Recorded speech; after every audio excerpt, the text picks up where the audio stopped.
السلام علیکم ورحمۃ اللہ۔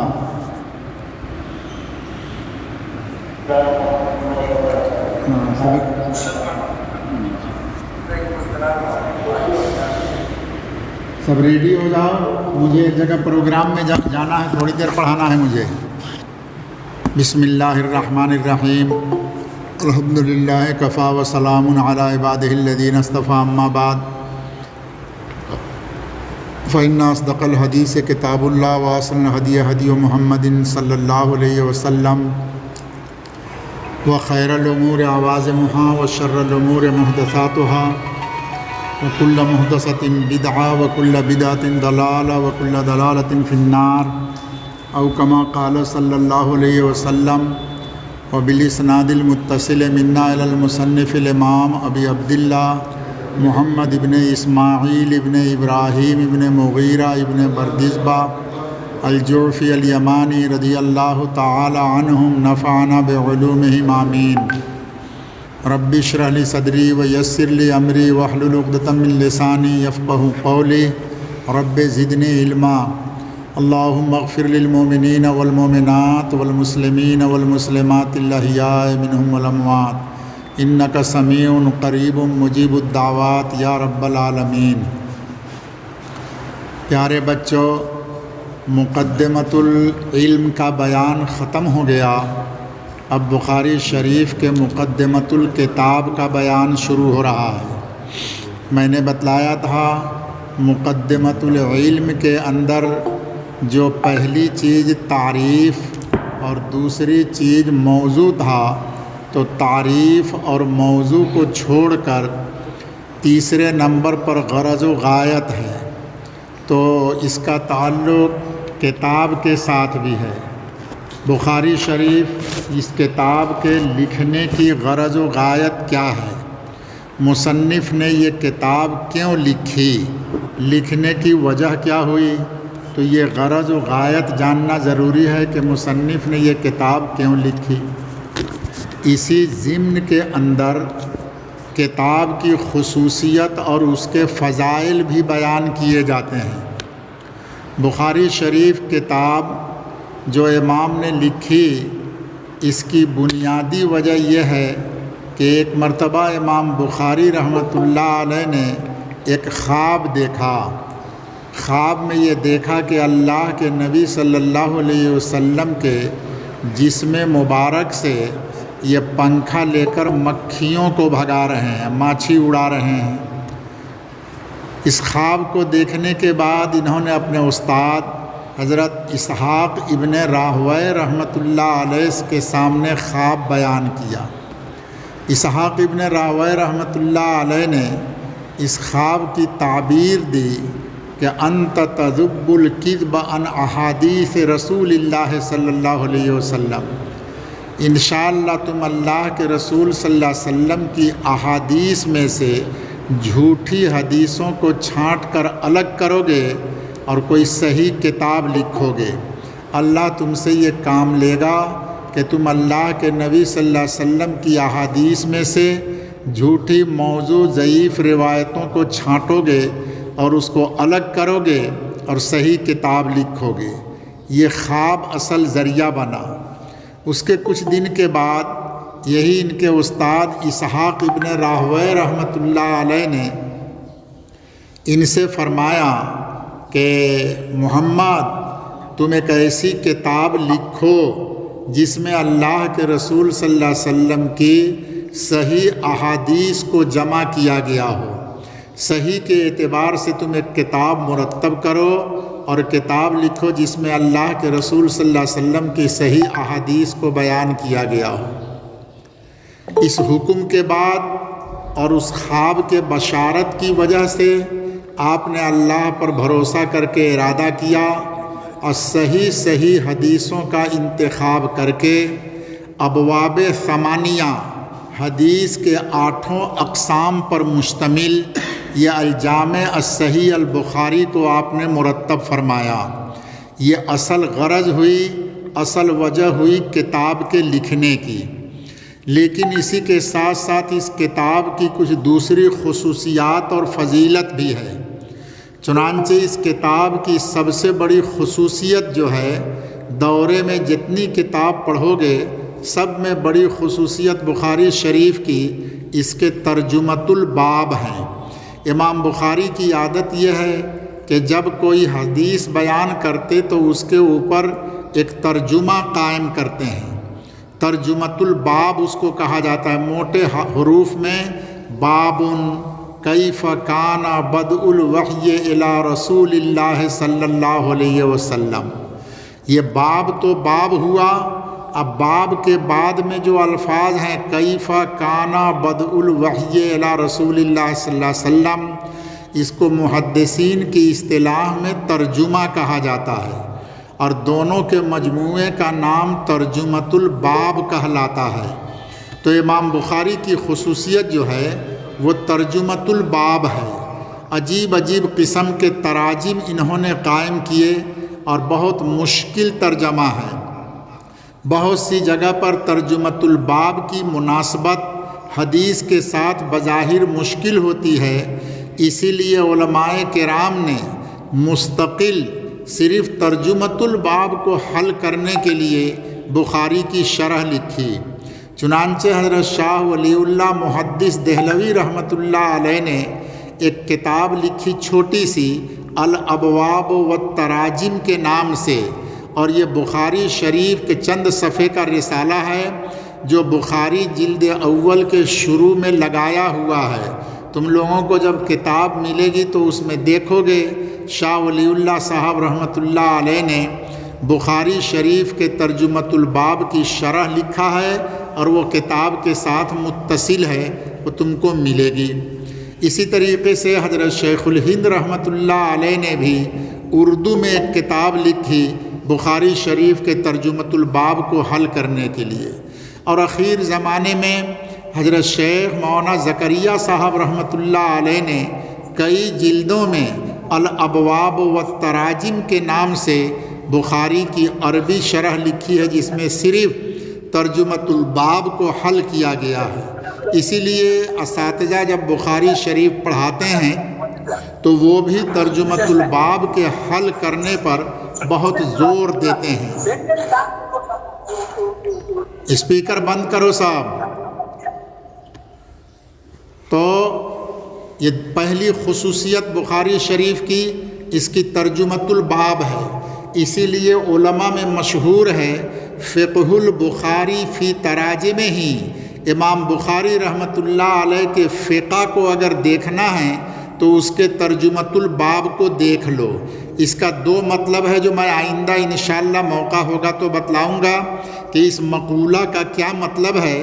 فقہ البخاری فی تراجمہ ہی، امام بخاری کی سمجھ اور ان کے فقہ کو دیکھنا ہو تو ان کے ترجمۃ الباب کو دیکھ لینا۔ نمبر 2، دوسری فضیلت اس کتاب کی لوگوں نے تجربے کے بعد بتلایا کہ یہ کتاب جس ناؤ، کشتی اور جہاز میں ہوگی انشاءاللہ اللہ تعالیٰ اس کشتی کو دریا میں ڈوبنے سے بچائے گا، وہ کشتی دریا میں نہیں ڈوبے گی۔ اسی طریقے سے یہ کتاب جس مکان میں ہوگی اللہ تعالیٰ اس کے مکان کو آگ لگنے سے حفاظت فرمائے گا۔ یہ ساری خصوصیت اور فضیلت اس بخاری شریف کی ہے۔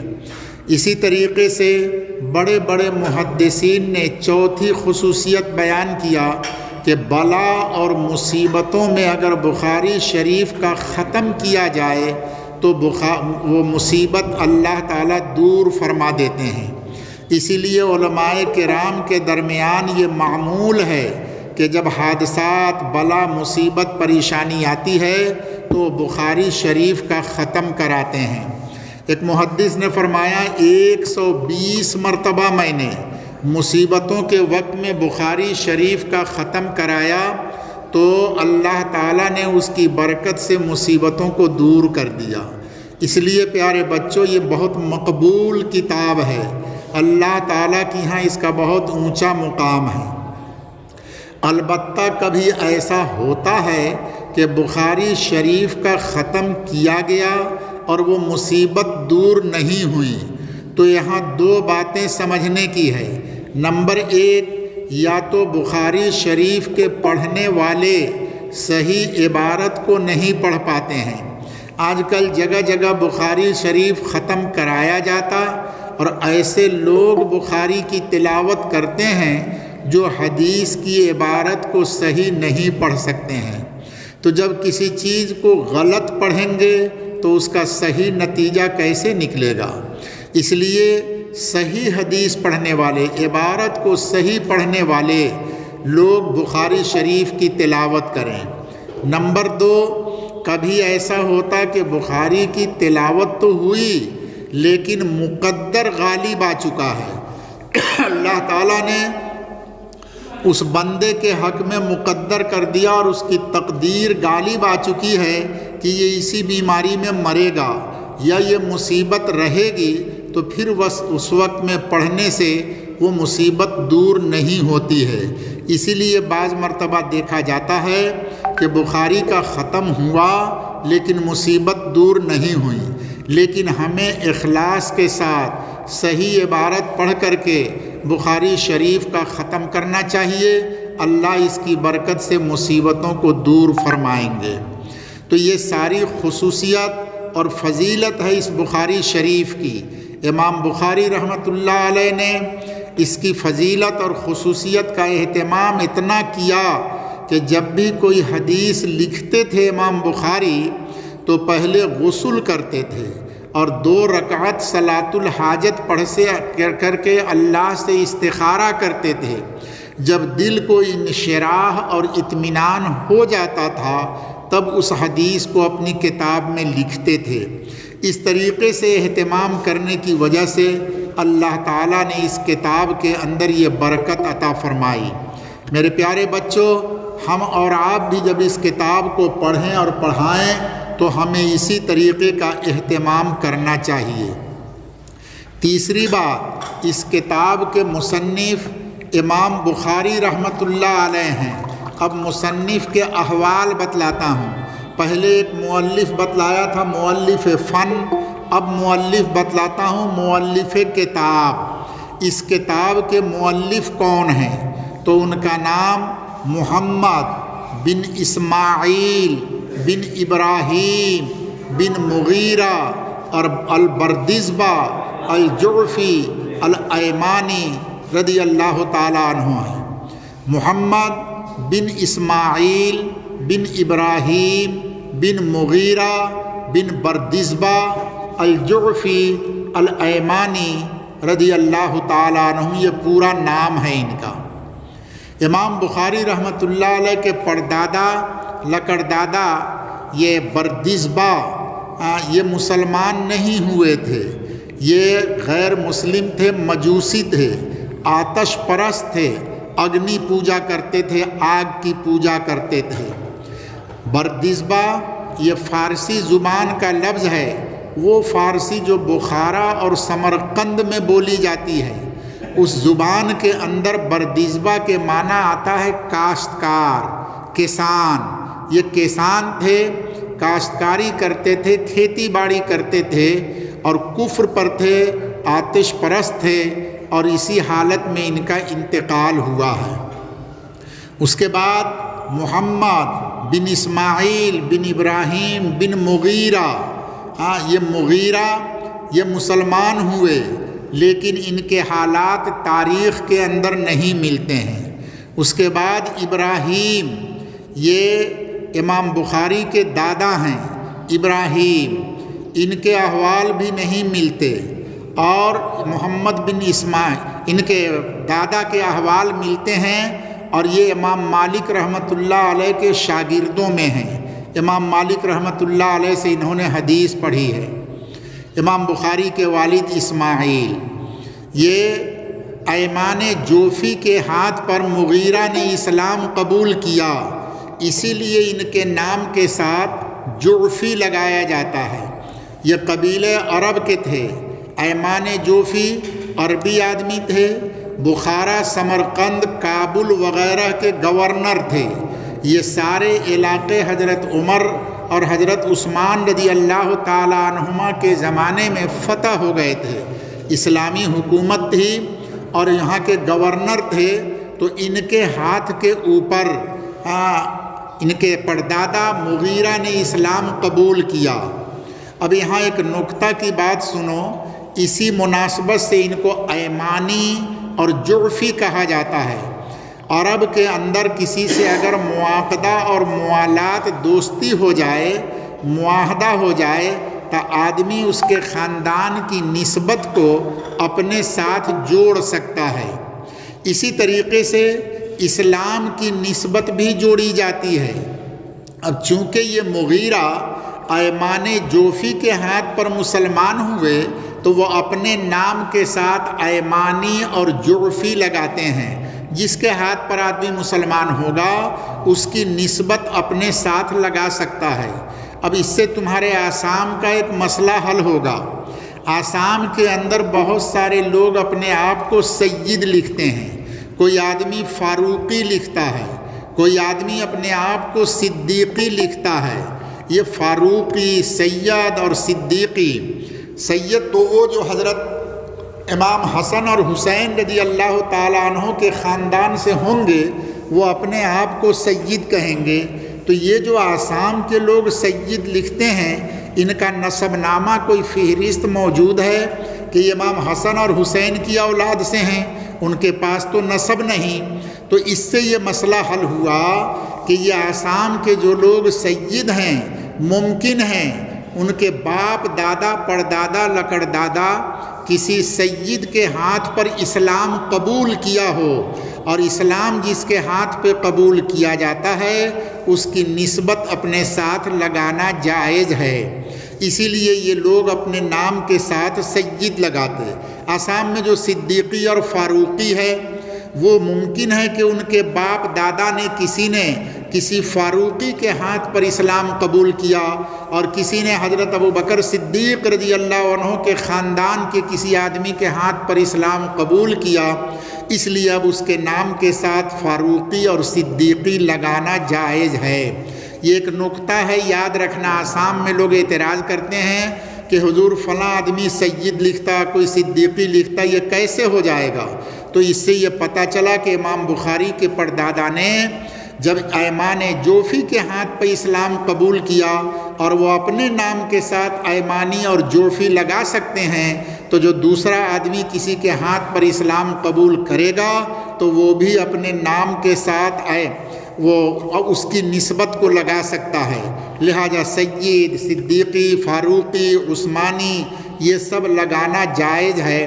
اللہ عالم بالصواب و علمہ احکام۔ امام بخاری رحمۃ اللہ علیہ 13 شوال 194 کو بعد نماز جمعہ پیدا ہوئے۔ 194 ہجری اور شوال کی 13 تاریخ تھی۔ 13 شوال 194 ہجری میں بعد نماز جمعہ امام بخاری رحمۃ اللہ علیہ پیدا ہوئے۔ یہ ان کا وطن جو بخارا ہے یہ سمرقند کے علاقوں میں سے ایک گاؤں ہے، وہاں پر امام بخاری رحمۃ اللہ علیہ کی پیدائش ہوئی۔ اس کے بعد بچپن میں ہی امام بخاری رحمۃ اللہ علیہ کے آنکھ کی روشنی چلی گئی، یہ اندھے ہو گئے تھے۔ ان کی والدہ بہت رو رو کر اللہ سے دعا کرتی تھی کہ اللہ میرے بچے کی آنکھ کو لوٹا دیجئے۔ ایک دن کا واقعہ ہے کہ ان کی والدہ سوئی تھی تو خواب میں حضرت ابراہیم علی نبینا علیہ السلام کی زیارت ہوئی۔ حضرت ابراہیم علیہ السلام نے ان کی والدہ کو خوشخبری سنایا کہ تمہارے کثرت دعا اور کثرت بکا، رونے کی وجہ سے اور دعا کرنے کی وجہ سے اللہ نے تیرے بچے کے آنکھ کی روشنی کو لوٹا دیا۔ ماں خوشی میں جب صبح میں اٹھی تو دیکھا کہ بچے کی دونوں آنکھ اچھی ہے اور بچے دیکھ رہے ہیں۔ یہ کیوں نہیں ہوتا؟ اللہ کو امام بخاری سے اتنا بڑا کام لینا تھا، پوری دنیا کے لیے امیر المومنین فی الحدیث بنانا تھا، تو اللہ اس کو اندھے کیسے رکھیں گے؟ اس لیے امام بخاری رحمۃ اللہ علیہ کے آنکھ کی روشنی لوٹ کے آ گئی ماں کی دعا کی برکت سے۔ تم لوگ بھی اپنی ماؤں کی خدمت کرنا اور ماں کی دعاؤں کو حاصل کرنے کی کوشش کرنا۔ ماں کی دعا سے اللہ تقدیروں کو بھی بدلتے ہیں۔ اس کے بعد امام بخاری رحمۃ اللہ علیہ 156 ہجری میں 154 ہجری میں امام بخاری 254 ہجری میں عید کے دن، عید الفطر کا دن تھا، عید الفطر کے دن 254 ہجری میں امام بخاری رحمۃ اللہ علیہ کا خرتنگ گاؤں کے اندر انتقال ہوا۔ ایک گاؤں ہے خرتنگ سمرقند کے اندر، اس گاؤں کے اندر 254 ہجری میں امام بخاری رحمۃ اللہ علیہ کا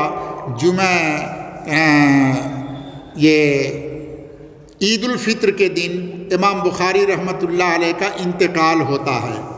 میرے پیارے بچوں، وہ جمعہ کی رات تھی، جمعہ کی رات میں یا سنیچر کے دن میں امام بخاری رحمۃ اللہ علیہ انتقال کرتے ہیں۔ تو 194 میں پیدا ہوئے اور 254 کے اندر ان کا انتقال ہوا۔ کل عمر ان کی 62 سال کی ہے۔ اللہ نے 62 برس کے اندر اتنا کام لیا۔ میرے پیارے بچوں، امام بخاری جمعہ کے بعد دنیا میں تشریف لائے۔ ایک نقطہ، ایک مسئلہ سمجھو، جمعہ کے بعد دنیا میں تشریف لائے اور جمعہ سنیچر کے دن امام بخاری دنیا سے جا رہے ہیں، اور یہ کل مدت عمر جمعہ کے بعد آنا اور سنیچر کو چلے جانا۔ یہ جو بچہ پیدا ہوتا ہے تو پیدائش کے بعد ایک کان میں اذان اور دوسرے کان میں اقامت کہی جاتی ہے، یہ اور جنازے کی نماز بغیر اذان اور اقامت کے ہوتی ہے۔ اس سے اشارہ ہوتا ہے کہ تمہارے اذان اور اقامت تو ہو چکی ہے، تمہاری عمر بہت تھوڑی ہے۔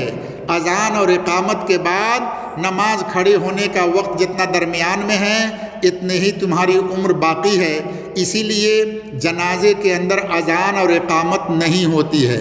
میرے پیارے بچوں، اپنی زندگی کو غنیمت سمجھو اور جو موقع ہو اس میں اللہ کے دین کا کام کر لو، اخلاص کے ساتھ دین کو سیکھ لو۔ اللہ ہم سب کو عمل کی توفیق دے۔ بقیہ بات میں کل بتلاؤں گا، اللہ توفیق دے گا تو۔ مجھے ایک پروگرام میں جانا ہے، اب ختم کرتا ہوں۔ وآخر دعوانا الحمدللہ رب العالمین۔ اللہ تعالی عالم و علمہ احکم۔ دعا کر لو مختصر۔ الحمدللہ الذی ہدانا لہذا وما کنا لنہتدی لولا ان ہدانا اللہ لقد جاءت رسول ربنا بالحق۔ اللہم ربنا ظلمنا انفسنا وان لم تغفر لنا وترحمنا لنکونن من الخاسرین۔ الہ العالمین ہم سب کے پڑھنے پڑھانے کو قبول فرما۔ اللہ امام بخاری رحمۃ اللہ علیہ کے درجات بلند فرما۔